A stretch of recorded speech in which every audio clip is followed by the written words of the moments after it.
Assalamualaikum semuanya, belajar bareng Moneator yuk. Hari ini kami dari kelompok 5 akan mempresentasikan materi tentang teori tingkat suku bunga.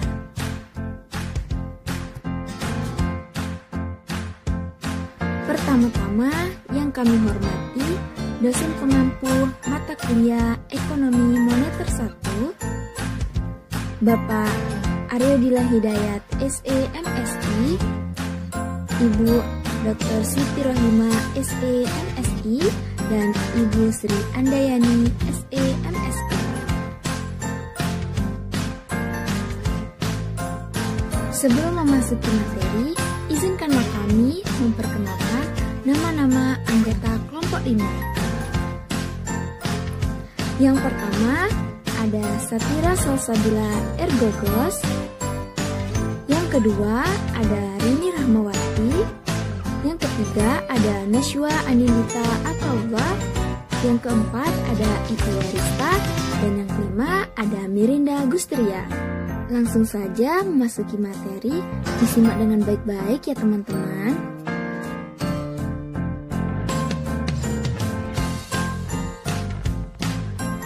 Apa sih teori tingkat bunga? Suku bunga atau interest rate merupakan salah satu variabel yang selalu diamati dalam bidang perekonomian. Hal ini dikarenakan pengaruh suku bunga memiliki pengaruh langsung dalam kehidupan masyarakat yang mempunyai dampak penting bagi kondisi perekonomian. Keadaan suku bunga akan mempengaruhi keputusan pribadi seperti keputusan untuk menabung atau dikonsumsi, akan membeli atau tidak membeli, atau memutuskan untuk membeli surat berharga, obligasi, atau mengalokasikan dana dalam tabungan. Pengertian teori tingkat bunga.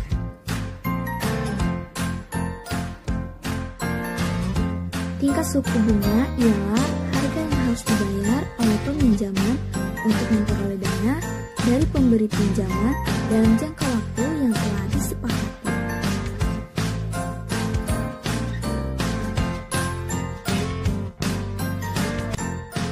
Faktor-faktor yang mempengaruhi suku bunga. Faktor-faktornya ada 8. Yang pertama, ketersediaan dana. Yang kedua, competition. Yang ketiga, kebijakan fiskal atau pemerintah. Yang keempat, target laba. Yang kelima, jangka waktu. Yang keenam, kualitas jaminan. Yang ketujuh, kondisi perusahaan. Dan yang kedelapan, jaminan pihak ketiga. Sediaan dana. Apabila bank mengalami kekurangan dalam dana, sementara permohonan untuk pinjaman meningkat, maka yang dilakukan oleh bank adalah meningkatkan bunga simpanan, sehingga jumlah dana yang tersedia di bank akan meningkat. Namun, ketika suku bunga simpanan meningkat, maka suku bunga pinjaman akan meningkat. Jika yang terjadi adalah banyak yang simpanan, namun jumlah permohonan simpanan yang tidak terlalu banyak, maka yang terjadi adalah suku bunga simpanan menurun. Competition. Untuk memperebutkan dana simpanan yang tersedia, yang diperhatikan adalah faktor promosi. Yang paling utama selain itu, yang diperhatikan adalah pesaing. Jika ingin memperoleh dana tambahan, maka suku bunga simpanan harus lebih besar dari suku bunga pesaing. Sebaliknya, untuk bunga pinjaman harus lebih kecil dari suku bunga pesaing. Kebijakan fiskal adalah pemerintah. Pemerintah menetapkan untuk suku bunga simpanan ataupun suku bunga pinjaman tidak boleh di bawah dari yang telah ditetapkan atau melebihi yang sudah ditetapkan pemerintah. Target laba. Apabila target laba yang diinginkan adalah besar, maka bunga pinjaman akan ikut besar. Sedangkan jika yang diinginkan target laba kecil, maka bunga pinjaman juga akan ikut kecil. Jangka waktu. Jangka waktu pinjaman akan menentukan tinggi rendahnya bunga. Jika jangka waktu pinjaman panjang, maka akan semakin tinggi bunganya. Ini disebabkan karena besarnya kemungkinan risiko di masa yang akan datang. Kualitas jaminan. Semakin liquid jaminan yang diberikan, maka akan semakin rendah juga bunga kredit yang akan dibebankan kepada peminjam. Kondisi perusahaan. Reputasi dari suatu perusahaan yang akan memperoleh pinjaman sangat mempengaruhi tingkat bunga yang akan dibebankan nantinya. Karena biasanya perusahaan yang memiliki bonafide bisa menghadapi risiko pinjaman macet di masa mendatang yang relatif lebih kecil. Jaminan pihak ketiga.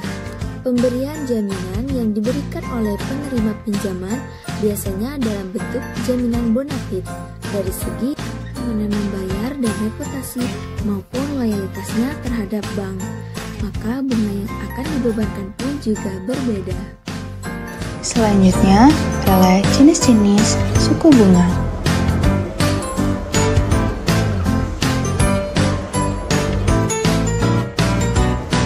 Yang pertama, suku bunga nominal atau nominal interest rate. Tingkat bunga yang harus dibayar di samping dari pengembalian pinjaman pokok pada saat waktu yang ditentukan. Suku bunga nominal merupakan total dari unsur-unsur suku bunga, yaitu tingkat bunga murni, premi risiko, biaya transaksi, dan premi inflasi. Adapun rumus tingkat bunga nominal, yaitu R bintang N sama dengan R pangkat bintang M plus R pangkat bintang P plus RT plus R pangkat bintang I. Yang dimana R pangkat bintang N adalah tingkat bunga nominal, R pangkat bintang M sama dengan tingkat bunga murni atau real, R pangkat bintang P adalah premi risiko, RT adalah biaya transaksi, dan yang terakhir R pangkat bintang I adalah laju inflasi.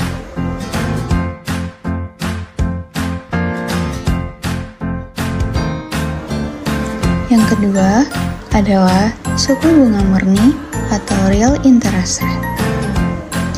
Real interest rate adalah tingkat bunga nominal yang dikurangi dengan laju inflasi yang terjadi selama periode waktu yang sama.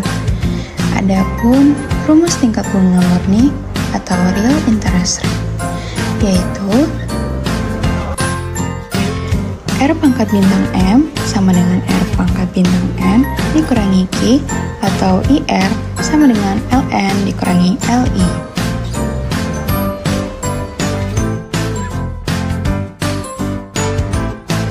Yang dimana R pangkat bintang M atau LR adalah tingkat bunga real, kemudian R pangkat bintang M atau LN adalah tingkat bunga nominal, dan yang terakhir Q atau LI adalah laju inflasi pada periode. Teori tingkat bunga dibagi menjadi dua, yaitu teori klasik dan teori Keynesian. Yang pertama, teori klasik.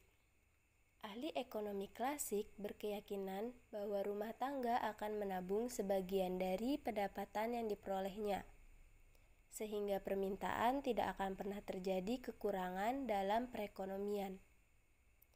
Keyakinan tersebut didasarkan pada hakikat yang mengatakan bahwa semua tabungan sektor rumah tangga yang tercipta pada tingkat penggunaan tenaga kerja penuh akan digunakan sebagai bentuk investasi atau sebagai aliran dana pinjaman. Perubahan pada suku bunga akan menyebabkan seluruh tabungan sektor rumah tangga dalam tingkat penggunaan tenaga kerja penuh akan selalu sama besarnya dengan jumlah investasi yang dilakukan oleh para pengusaha. Pada grafik di bawah dapat dilihat pada gambar 10.1 bahwa keseimbangan terletak pada titik E atau equilibrium, di mana antara keinginan rumah tangga dalam menawarkan tabungan mereka dan keinginan pengusaha untuk melakukan investasi tercapai. Pada tingkat keseimbangan ini ditunjukkan dengan L sama dengan S, yaitu jumlah seluruh tabungan atau sektor rumah tangga, adalah sama dengan jumlah investasi yang dilakukan oleh pengusaha. Selanjutnya, teori Keynesian. Teori ini dikembangkan oleh John Maynard Keynes, dikenal dengan Liquidity Preference Framework, yang menentukan keseimbangan suku bunga melalui permintaan dan penawaran uang. Perbankan adalah institusi yang akan menentukan besarnya penawaran uang pada periode waktu tertentu, sedangkan permintaan uang ditentukan pada keinginan masyarakat untuk memegang uang. Dalam teori preferensi likuiditas menegaskan bahwa tingkat bunga merupakan determinan dari banyaknya uang yang dipegang oleh masyarakat. Alasannya adalah tingkat bunga merupakan biaya oportunitas atau opportunity cost dari penyimpanan uang.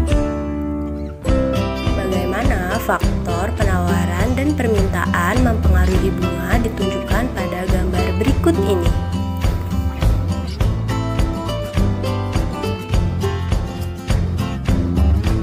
Gambar di atas menunjukkan kurva permintaan uang MD dan kurva penawaran uang MS. Kurva penawaran uang MS berbentuk tegak lurus yang disebabkan karena penawaran tidak ditentukan pada suku bunga. Bank sentral bertugas untuk menyediakan uang sesuai dengan kebutuhan masyarakat, tidak tergantung pada kondisi suku bunga. Sebaliknya, permintaan uang sangat dipengaruhi oleh kondisi suku bunga. Jika kondisi suku bunga dan tingkat pengembalian modal dirasa tidak menguntungkan, maka masyarakat akan lebih memilih untuk memegang uang dibandingkan menginvestasikannya. Dalam teori preferensi likuiditas terdapat beberapa faktor yang mempengaruhi permintaan dan penawaran uang.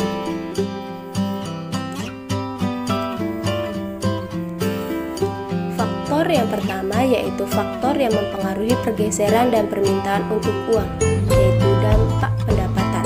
Ketika kondisi perekonomian sedang berkembang sehingga pendapatan akan meningkat, dan begitu kekayaan akan meningkat dan menyebabkan masyarakat ingin memegang atau menyimpan uang lebih banyak sebagai bentuk aset.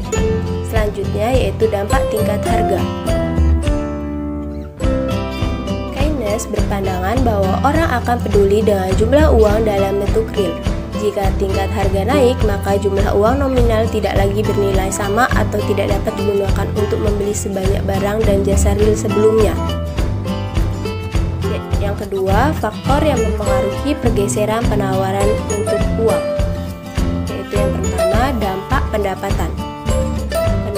Penawaran uang yang meningkat memberikan pengaruh yang bersifat ekspensif pada pendapatan nasional dan kekayaan yang meningkat, sehingga penawaran uang yang meningkat menyebabkan kenaikan suku bunga sebagai bentuk respon terhadap tingkat pendapatan yang tinggi. Selanjutnya yang kedua, dampak tingkat harga. Penawaran uang yang meningkat menyebabkan tingkat harga dalam perekonomian meningkat. Selanjutnya yang ketiga, dampak perkiraan inflasi.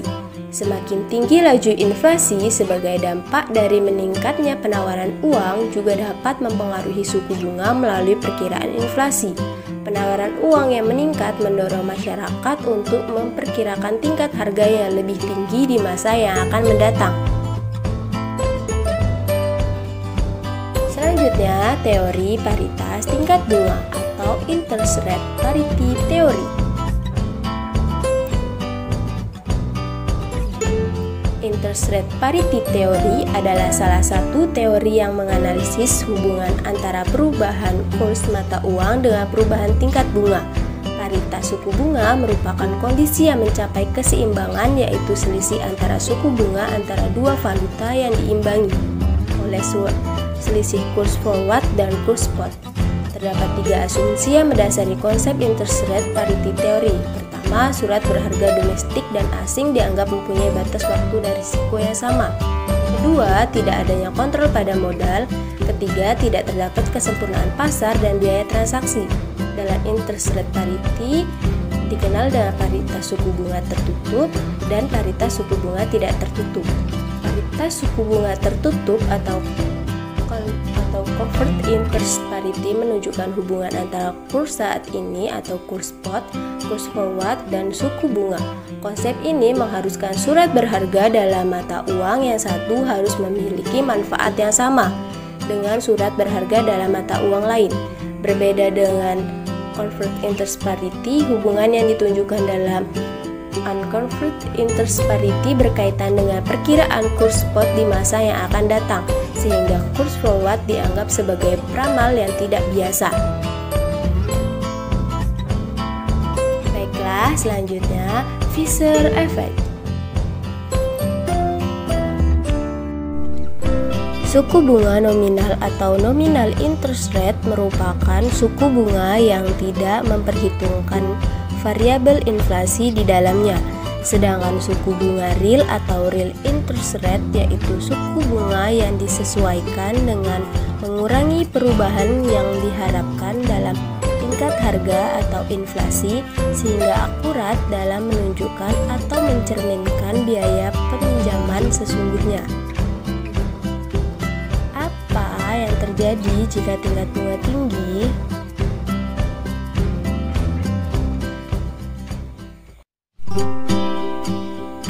Jika tingkat bunga tinggi, masyarakat akan tertarik untuk menyerahkan uang kas yang dimilikinya kepada bank, khususnya dalam bentuk deposito dan sebagian mungkin dalam bentuk tabungan. Akibatnya, permintaan terhadap komoditi akan berkurang dan hal ini dapat menyebabkan harga turun.